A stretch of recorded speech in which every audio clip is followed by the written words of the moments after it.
é composta por vários livros. A Bíblia é um livro composto por livros. A Bíblia ela tem, no modo geral, 66 livros, divididos 39 no Antigo Testamento e 27 no Novo Testamento. E apesar dessa separação de 39 no Antigo e 27 no Novo, a Bíblia também, no Antigo Testamento, ela tem algumas classes de livros que são denominados da seguinte maneira: livros históricos, livros poéticos e também livros dos profetas maiores e menores. Então são 4 classes em que os 39 livros do Antigo Testamento estão divididos. Existem os livros históricos, onde vão narrar, onde vão contar a trajetória do povo de Deus, a caminhada do povo de Deus, como por exemplo em Gênesis, Êxodo, Levítico, Josué, Juízes e outros livros demais. Também existem os livros dos profetas maiores, que são Isaías, Jeremias, Ezequiel, também Daniel. E também existe o livro dos profetas menores, que são acerca de 12, entre eles Obadias, Zacarias, Malaquias e outros. Só que também existe a classe dos livros poéticos. E a classe dos livros poéticos, Salmos, ele é um deles. Só que os livros poéticos, eles têm uma peculiaridade que a maioria dos outros livros não tem. É que nos livros poéticos, por exemplo, no livro dos Salmos, você não vê Deus falando. Nos outros livros você vê Deus falando, Deus usando homens, mulheres para falar com o seu povo. Mas nos livros poéticos você não vê Deus falando. Os livros poéticos, ele é o contrário dos livros proféticos, porque nos livros proféticos o que você mais vê é Deus falando com o seu povo. Então, quando nós olhamos para os livros proféticos, nós conseguimos entender algo sobre Deus, que o nosso Deus, ele é um Deus que gosta de ser ouvido. Ele é um Deus que gosta de falar e ser ouvido. Só que quando nós olhamos para o livro de Salmos e não vemos Deus falando, mas sim apenas os homens falando, expressando os seus maiores anseios, seus sentimentos mais profundos, nós conseguimos entender uma outra característica do nosso Deus, que ele não é apenas um Deus que gosta de ser ouvido, mas também é um Deus que gosta de ouvir. Porque no livro de Salmos nós vemos que apenas os homens falam. Isso é muito lindo, Deus respeitando o sentimento do ser humano, apesar de muitas falhas em nossas orações, apesar de muitas falhas em nosso caráter, mesmo assim, Ele se importa em ouvir eu e ouvir você também. E isso confronta demais as nossas vidas, porque mesmo nós sendo falhos, Ele ainda nos ouve. Só que quando Deus fala sobre os nossos erros, muitos ignoram, muitos viram a cara. E isso me faz pensar quão tamanha ingratidão é. Eu creio que Deus ouve as minhas orações falhas, e quando Ele fala sobre as minhas falhas, eu não quero ouvir. Então, quando nós olhamos para o livro de Salmos, nós conseguimos enxergar esse ponto sobre o nosso Deus, que Ele sempre estará pronto para nos ouvir. E o livro de Salmos, ele é dividido por porções a qual homens, mulheres de Deus registraram sua história. E no livro dos Salmos é separado apenas para isso, relatos escritos a qual marcaram a vida de muitos homens de Deus. E o Salmo 51 é o relato a qual vai marcar a história de Davi, o tão conhecido rei Davi. Mas para nós entendermos de onde nasceu o Salmo 51, por que Salmo 51 está registrado, precisamos voltar lá para 2 Samuel, capítulo de número 11 e capítulo de número 12. E quando nós vamos para 2 Samuel, capítulo de número 11 e capítulo de número 12, estará narrando a história de um homem, Davi, a qual era dia de guerra, era dia de batalha. Todos os seus soldados saem para o campo de batalha. Apenas Davi fica em casa. Davi, ele decide tirar o dia de folga. Davi, ele decide tirar o dia para descansar, para relaxar. E não há problema nenhum em tirar um dia de folga, tirar um dia de descanso. O problema é estar vazio de Deus. O problema é estar com a mente, estar com o coração ocioso, sem Deus. Porque Davi, ele está em casa, ele está passeando em seu terraço. E quando ele está passeando em seu terraço, lá do alto, ele avista uma mulher tomando banho. E a Bíblia diz que ela era bonita à vista de Davi. E Davi, que está ocioso, com seu coração vazio da palavra de Deus, naquele momento, ele continua olhando aquela cena. Ele permanece olhando. Ao invés dele correr, ao invés dele sair, ele continua olhando. E quando ele vai dormir, dorme pensando, dorme desejando.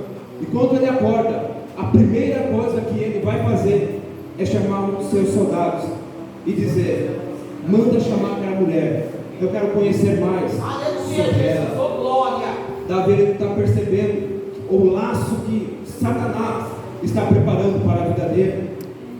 Davi, ele não está percebendo o tamanho do laço que o diabo está armando contra a vida dele. Ele, por falta de vigilância, continua chamando, continua convidando. Ele vai enviando cartas, e ela recebe cartas, ela atende aos convites de Davi, e o pecado vai sendo gerado aos poucos, porque Satanás, ele nunca vai derrubar ninguém de vez.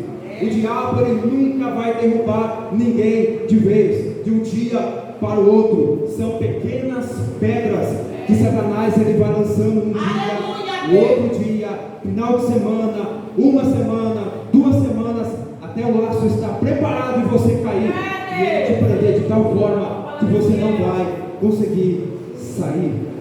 Porque um detalhe sobre Satanás é que ele é paciente em nos derrubar.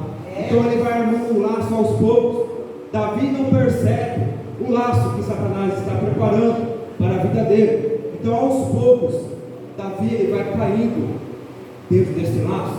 E para nós entrarmos no texto, Davi, então, ele comete o pecado, manda matar o marido dela, para ele poder então casar com ela, pois eles tinham um filho.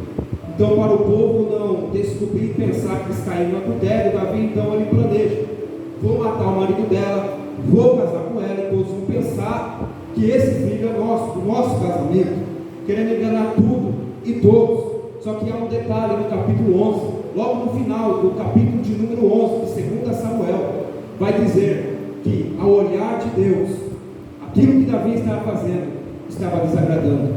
O texto começa falando da visão de Davi, que ele se agrada com aquilo que ele vê. Só que o final do texto termina com a visão de Deus. E quando Deus olha para Davi, Deus, ele não vai achar contentamento. Deus, ele vai se desagradar quando olha para Davi. Então o tempo passa, um ano se passa, e Davi, ele não decide se arrepender, Davi não decide se converter.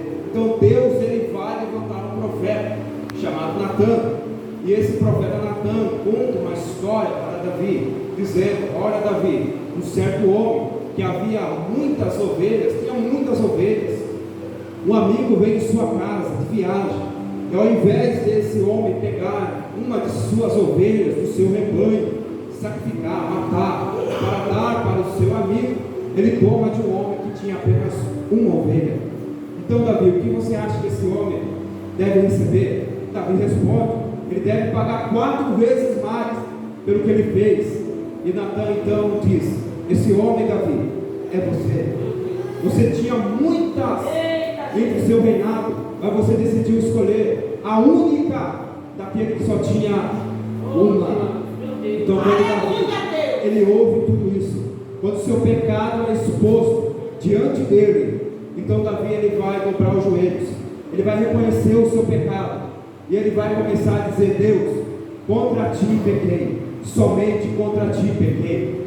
E quando Davi reconhece o seu pecado, quando o seu pecado é exposto diante dos seus olhos, Davi então entra em seu aposento e começa a orar. Davi entra em seu aposento, pega o seu material de escrever, e não apenas ora, mas ele vai escrever toda a sua oração. Aleluia. Então você que está atento, entende o contexto do Salmo 51. E aqui nós entramos no texto. Então o Salmo 51 ele nasce a partir de um arrependido. E é sobre isso que eu quero falar com os irmãos nos próximos minutos. Os pedidos de um arrependido. E Davi ele vai iniciar a sua oração em Salmo 51, para você que está com sua Bíblia aberta, dizendo: tem misericórdia de mim, ó Deus, segundo a tua benignidade, apaga as minhas transgressões, segundo a multidão das tuas misericórdias. Davi ele inicia a sua oração pedindo a Deus para olhar para ele com um olhar de misericórdia, porque Davi ele sabe que Deus ele é justo, e em sua plenitude de justiça Deus iria consumir Davi se Deus olhasse para Davi com um olhar de justiça por causa do seu pecado. Então é por isso que Davi ele pede: Deus, olha para mim com um olhar de misericórdia, olha para mim com um olhar de compaixão, porque eu sei que se o Senhor olhar para mim com um olhar de justiça, eu serei consumido. Mas se o Senhor olhar para mim com um olhar de misericórdia, o Senhor irá me perdoar, porque Davi sabe que as misericórdias de Deus é a causa de nós não sermos consumidos. E há um detalhe na oração de Davi, ele diz: apaga as minhas transgressões, segundo a multidão das tuas misericórdias. Olha o que Davi está dizendo: Deus, me perdoa por causa da tua bondade. Deus, me perdoa por causa da tua misericórdia. O que Davi está dizendo? Davi ele está dizendo: eu sei que se o Senhor me perdoar, não é porque eu sou bom. Se o Senhor me perdoar, não é porque eu mereço, é porque a tua benignidade é grande, é porque a tua misericórdia é grande, é porque a tua graça é infinita. Então Davi ele entende: eu sou perdoado porque a graça dele está sobre a minha vida. É por causa que a graça dele está sobre a minha vida. Você está aqui nessa noite não é porque você merece, é porque a graça dele está sobre a sua vida. Se você prega é porque você merece, é porque a graça dele está sobre a sua vida. Se você está respirando, se você está de pé, é porque a graça dele tem te acompanhado em toda a tua trajetória. Por causa da graça, é por causa da misericórdia dele sobre a nossa vida. Olha só o que vai dizer em Isaías 48, verso 9. Deus falando para o seu povo: por amor do meu nome eu retardo a minha ira, e por causa do meu louvor eu me contenho para contigo. Deus olhando para o seu povo que está em pecado, ele vai dizer: eu vou perdoar vocês, eu vou retardar a minha ira. A minha vontade era matar vocês, a minha vontade era consumir vocês, só que eu amo tanto a mim mesmo, só que eu tenho tanto grande amor, só que eu sou tão infinito em misericórdia, que quando eu olho para vocês, o meu desejo é perdoar, o meu desejo é amar vocês. Porque segundo a Bíblia, o que nós merecia era o inferno. Segundo a Bíblia, o que nós merecia era o lago de fogo. Segundo a Bíblia, o que nós merecia era viver eternamente no lago de fogo, ao lado de Satanás, sendo atormentado dia e noite por causa dos nossos pecados. Só que Deus, lá dos altos céus, ele decidiu olhar para a terra, como diz em João 3,16, e com grande amor ele nos amou e enviou o seu Filho. Nós merecíamos o inferno, mas ele, com a sua graça, enviou o seu Filho para nos perdoar. É por isso que Davi inicia dizendo: Deus, por causa da tua bondade, me perdoa. Por causa da tua misericórdia, o Senhor me perdoa dia após dia. Verso 2, ele diz: lava-me completamente da minha iniquidade e purifica-me do meu pecado. Davi ele vai dar sequência em sua oração e em seus pedidos. E após ele pedir a misericórdia de Deus sobre a vida dele, agora ele vai fazer um pedido para Deus dizendo: lava. E por que Davi ele pede para Deus o lavar? É porque Davi ele entende que o pecado é um vírus que contamina o ser humano. Davi ele entende que o pecado ele suja a nossa alma e o nosso espírito. Então Davi ele se sente sujo diante de Deus. Davi ele se sente imundo diante de Deus. Então por que Davi ele pede para Deus o lavar? Primeiro, porque o pecado suja. Em segundo lugar, por que Davi pede para Deus o lavar? É porque Davi entende que estar em pecado não é normal para o crente. Davi ele entende que estar em iniquidade não é normal para o crente. Davi entende que estar em adultério não é prática normal para quem se diz cristão. Davi entende que quem vive na mentira não é conduta para cristão. Viver na sensualidade não é conduta para quem está em Cristo. Viver no pecado não é conduta para quem está em Deus. Pecado é normal na vida de quem não conhece a Deus. Pecado é normal na vida do ímpio. Para o ímpio pecar é normal. Para o ímpio viver no adultério é normal. Para o ímpio viver na fornicação, na mentira, nas drogas é normal. É a natureza deles. Para eles é prazeroso, porque eles não têm Cristo neles. Mas agora, para quem é lavado pelo sangue do Cordeiro, quem é lavado pelo sangue de Jesus, vertido na cruz do Calvário, o pecado não é normal. Porque nós precisamos entender que o nosso corpo é templo do Espírito Santo. Eu não consigo entender como tem crente que consegue dizer: o corpo é meu, eu faço o que eu quiser. O corpo é meu, eu faço do jeito que eu quiser. Desculpa a minha sinceridade, mas se você pertence a Cristo, o corpo é dele. Então quem manda é ele, quem faz é ele, quem ordena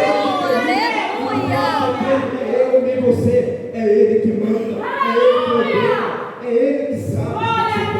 Glória a Deus. É por isso que ele pede: Senhor, me lava.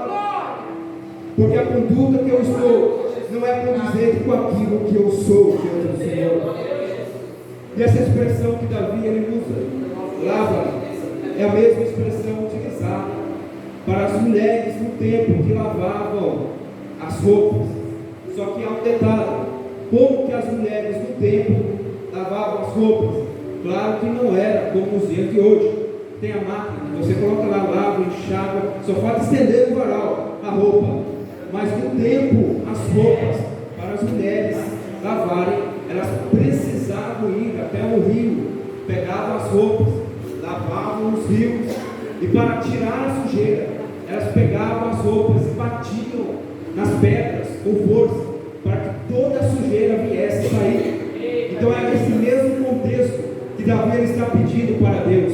Assim como as mulheres pegam as roupas e batem nas pedras para a sujeira sair, Deus, faz assim comigo. Se for preciso, meu Deus, me quebra. Se for preciso, Deus, me refaça, mas tire toda a sujeira, mas tire toda a mancha que o pecado deixou em mim. E Deus está falando com alguém que entrou aqui nessa noite: se for preciso, Ele te quebra. Se for preciso, Ele vai ferir. Mas entenda algo da parte de Deus: é melhor ser ferido por Deus e ser tratado do pecado do que continuar na vida de pecado. Então Davi pede: Deus, me lava. Se for preciso, Deus, me quebra, bate em mim, me fira, mas me limpa de todo pecado. Aleluia. Agora do verso de número 4 até o verso de número 6, Davi ele vai estar declarando algumas verdades a respeito de Deus, a qual ele conhece, ele sabe sobre Deus. A primeira verdade que Davi declara no verso de número 4 é: contra ti contra ti somente pequei. O que Davi está dizendo que ele entende que o seu pecado feriu a Deus. Ele entende que o seu pecado transgrediu a Deus, que o pecado não suja somente a ele, mas também fere ao coração de Deus. Isso é uma grande realidade, a qual eu preciso entender, e que você também precisa entender, que o pecado ele fere ao nosso Deus, que o pecado ele é uma ferida que nós geramos no nosso Deus. Verso número 5, ele vai declarar outra grande verdade.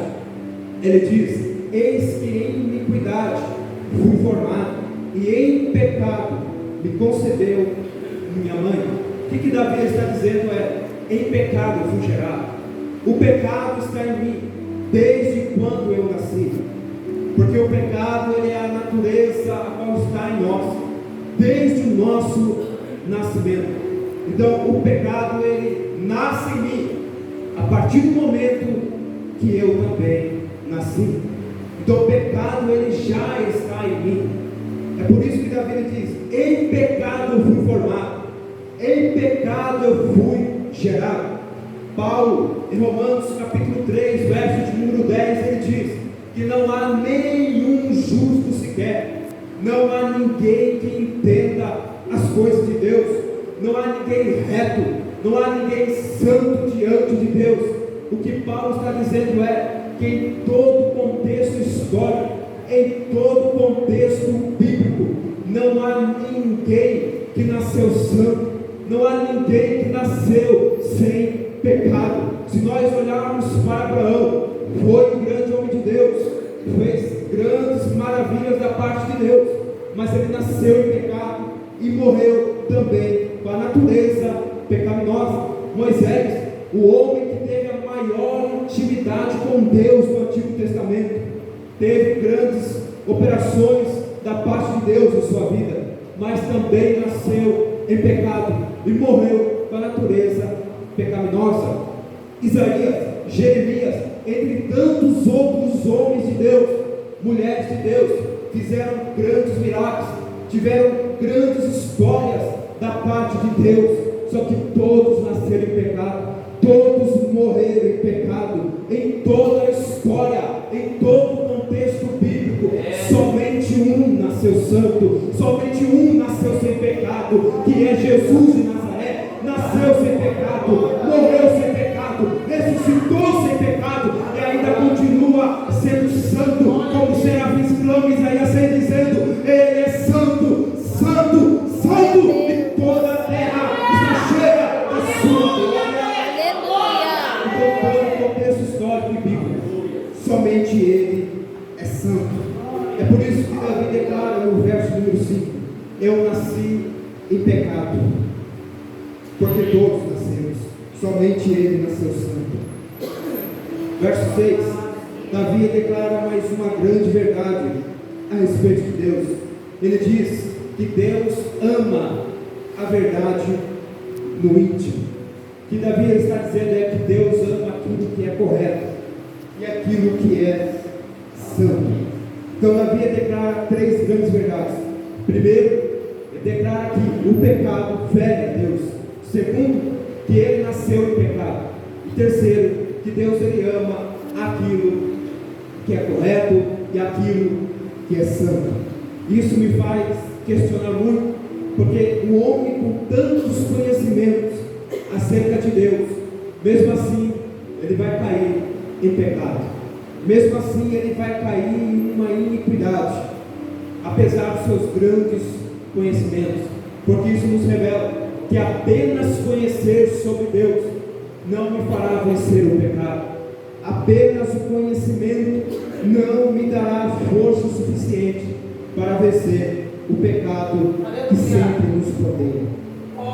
E no verso número 7, ele continua a sua oração, dizendo para Deus o purificar com o sopro, e assim ele ficaria puro, mais branco do que a neve. Verso 8, ele diz: faze-me ouvir júbilo e alegria, para que gozem os ossos que tu quebrastes. Olha o que Davi ele vai estar dizendo. Ele vai estar pedindo para que Deus venha gerar nele alegria. Aleluia. Davi ele está pedindo para que Deus venha gerar nele alegria, por dois grandes motivos. Primeiro, é porque Davi ele entende que o pecado tirou a sua alegria, que o pecado tirou a sua felicidade, que o pecado tirou aquela alegria, aquele prazer que ele tinha nas coisas de Deus. O pecado arrancou do coração dele, o pecado arrancou do coração do rei Davi a vontade de estar na presença de Deus. Então ele pede: Deus, me dá alegria novamente. Só que ele diz que Deus o quebrou por dentro. Davi ele se sente quebrado por Deus por dentro, porque Deus ele sempre estará disponível para nos quebrar todas as vezes que nós recusar a se arrepender. Porque Deus ele sempre irá preferir nos ferir de algum modo, nos incomodar de algum modo, para que nós venhamos a chegar ao seu arrependimento. Então ele se sente que Deus o quebrou por dentro, ele se sente pressionado por Deus, ele sente que Deus o pressionou, que Deus o esmagou, porque toda vez que eu corro de me converter, toda vez que eu corro de confessar o meu pecado para Deus, Ele vai me pressionar de algum modo, Ele vai acusar a minha mente de algum modo, Ele vai usar alguém na palavra, Ele vai usar alguém no louvor, para que eu venha me chegar ao arrependimento. E talvez você se questione: Deus, por que o Senhor está exigindo tanto de mim? Deus, por que o Senhor está me pressionando tanto? Deus, por que o Senhor está insistindo tanto? O Senhor insiste tanto, o Senhor exige tanto de mim, mas não exige do outro. Por que o Senhor pede? Porque o Senhor exige tanto de mim, mas do outro o Senhor não exige. É porque com você Ele tem uma chamada, é porque com você ela tem algo especial do céu, e para não te perder Ele vai te incomodar, para não te perder Ele vai te ferir, para não te perder Ele vai te incomodar nas madrugadas, dizendo: filho, o teu lugar é no altar, filha, o teu lugar é na presença de Deus. Eu sei que o pecado te afastou do altar, eu sei que o pecado te afastou da minha presença, mas só que entenda algo: eu te filho, mas eu não te perco, eu te filho, mas o pecado não vai te tirar do altar da onde eu te chamei. Então Davi ele se sente pressionado, ele sente que Deus o esmagou, e ele pede: Deus, me traz alegria. Verso 9, ele diz: esconde a tua face dos meus pecados e apaga todas as minhas iniquidades. Aqui Davi ele não está pedindo perdão para Deus, ele já pediu perdão para Deus nos primeiros versículos. Só que aqui Davi ele diz: Senhor, apaga todas as minhas iniquidades. Quando Davi ele diz: Deus, apaga todas as minhas iniquidades, ele está falando sobre a marca que o pecado deixa no ser humano. Davi ele está falando sobre a marca que o pecado deixa no interior do ser humano. E qual é essa marca? É a acusação de que eu pratiquei algo. É aquela voz que quando você vai pregar, quando você vai orar, quando você vai cantar, vem aquela voz que diz: você não fez aquilo? Você não cometeu aquilo? Você não falou aquilo? Você não viu aquilo? Você não fez aquilo? Então é sobre essa marca que Davi ele está pedindo: Deus, arranque essa marca do meu interior, para que eu possa voltar a te adorar com verdade. E a expressão que Davi utiliza de apaga, Senhor, as minhas iniquidades, é a mesma expressão de uma borracha apagando algo que foi escrito. Então quando Davi ele pede para Deus apagar as suas iniquidades, é a mesma expressão de uma borracha que apaga algo que foi escrito de forma errada. Então Davi ele está dizendo que a sua vida A sua história é como um caderno que é escrito por Deus. Só que ele errou, só que ele pecou. E quando ele pecou, ele estava querendo dizer para Deus: eu tomei a caneta da mão de Deus que escreve a minha história, e eu quis escrever da minha maneira. E muitos estão dessa mesma forma. Deus, ele tem uma história para a tua vida. Deus, ele já escreveu algo ao teu respeito, mesmo antes de você nascer. Só que por algum momento da história, você decidiu tirar a caneta da mão de Deus e quis escrever da sua maneira, da sua forma, do seu jeito, da melhor forma que parece aos seus olhos. Assim como Davi, ele fez em sua história quando ele erra. Só que ele pede: Deus, eu sei que eu escrevi a minha história da forma errada, mas eu sei que o Senhor é o único que pode apagar tudo aquilo que eu escrevi da forma errada. Eu sei que o Senhor é o único que pode pegar a minha história que eu escrevi com as minhas próprias mãos, com as minhas próprias vontades, apagar e escrever da maneira e do jeito que o Senhor quer. Porque tem gente que entrou aqui nessa noite, Deus fala ao meu coração e insiste em falar a respeito disso. Você quis tomar a caneta da mão de Deus e escrever a história do seu jeito, mas entenda algo da parte de Deus: não está tudo perdido, ainda não está perdido a tua história, porque eu venho te apresentar nessa noite um Deus que tem a borracha que apaga tudo aquilo que nós escreveu de errado,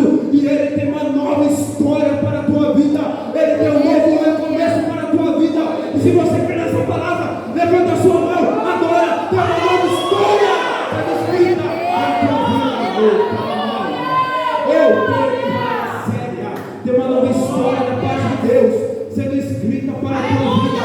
Aquilo que você não viu, aquilo que você não ouviu, é o que Deus tem preparado para a tua vida.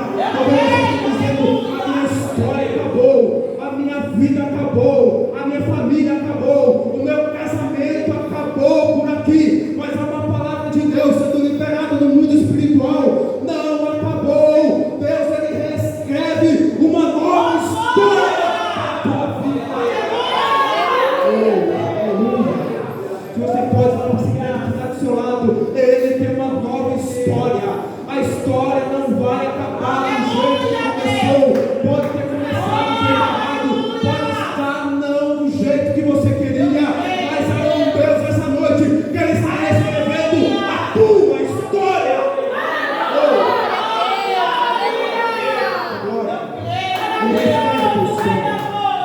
Ele tem uma nova história.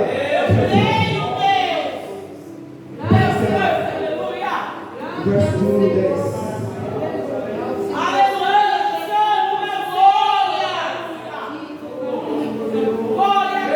Ele diz: cria em mim, ó Deus, um coração puro. Glória a Deus. E renova em mim um espírito Aleluia, Jesus. reto. Davi, ele vai pedir para Deus criar nele um coração puro. E o que me chama a atenção é a palavra que Davi utiliza, a palavra cria. Ele não pede para Deus fazer, ele não pede para Deus formar, ele usa a seguinte palavra: criar. E a palavra criar no hebraico é pará, que significa criado inexistente. Se nós olharmos para Gênesis, capítulo número 1, versículo 1 e 2, a primeira vez que a palavra criar aparece na Bíblia é quando diz: no princípio criou Deus os céus e a terra. Então a mesma palavra que é utilizada na criação dos céus e da terra, Davi ele pede para Deus em sua oração, porque a palavra criar, como eu falei, é criar do nada, é criar sem base alguma. E é por isso que Davi ele pede para Deus criar nele um novo coração.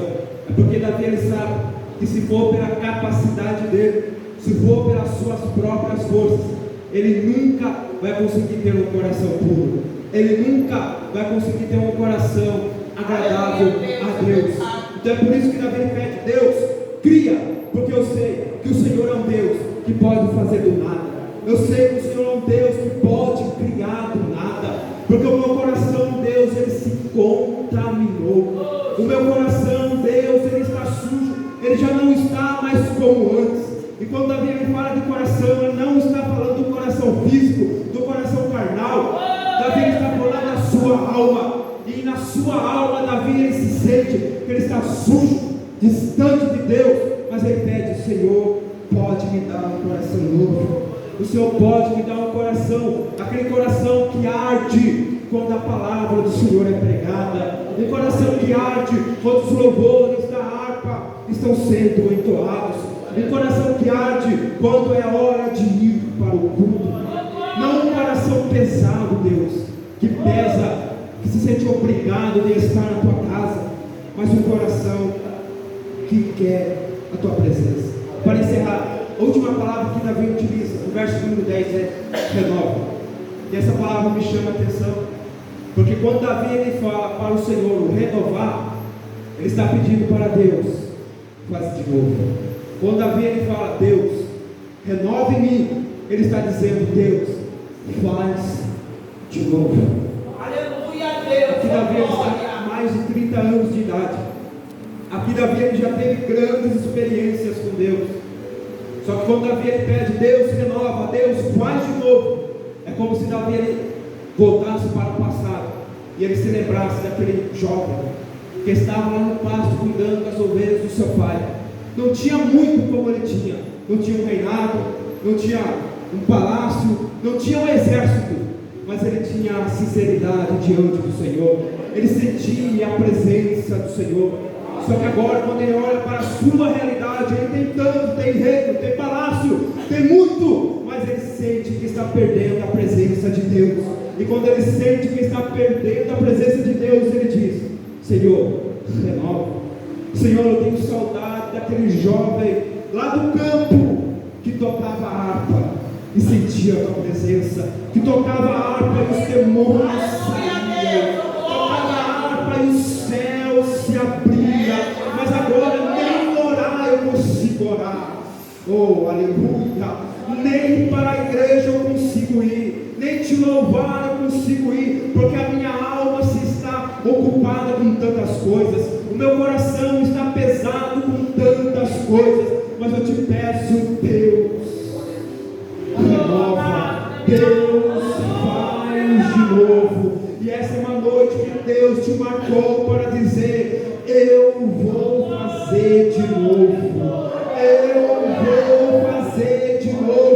Lembra quando você buscava com intensidade? Lembra quando você não via a hora do culto começar para adorar? Lembra quando você orava pelas madrugadas, me buscava e ali eu estava presente? Pois é, eu quero voltar os dias comuns. Eu te convido a orar esse momento.